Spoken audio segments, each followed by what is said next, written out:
вас зовсім недавно был такий маленький пригожий юбилей.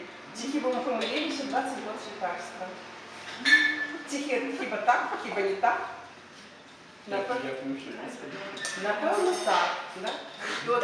Ми пам'ятаємо, як ми там 5 років назад дарили рибу як символ християнства, да, у сетку.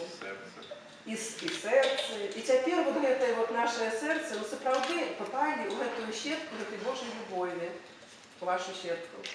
И поэтому мы счастливые от этого, конечно.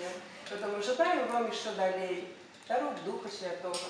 В этой открытости, в этой вот уметь объять необъятное своими шутками, своими чудовными полюками, там російськими присмаками. Знаете, и все это настолько еще двуместно.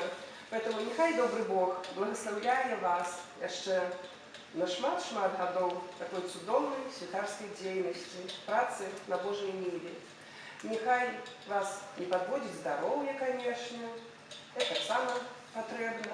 Нехай ваші нові ідеї і плани, а я веду, що у вас їх ще вельми шмат, нехай добрий Бог допомагає їх здійсняти.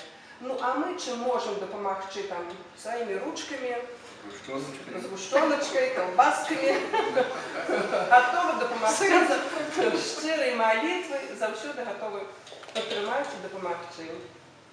Вот. Ну, а это на память, потому что, ну, коли свято, то потребно, конечно, чтобы были подарунки.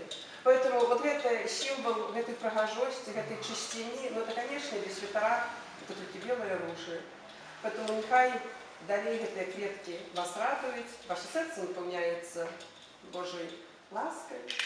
А тут просто комплект постельного пригожего белья. Вы ляжете, застелите на подушечку, головку положите после працовного дня и вспомните, ой, а это ж...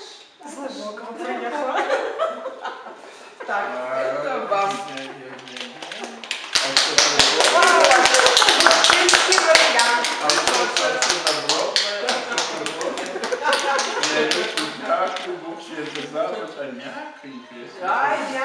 Може нікому не дам. Все по-современному. Серйозно? Да, все современный вариант. Чем ну,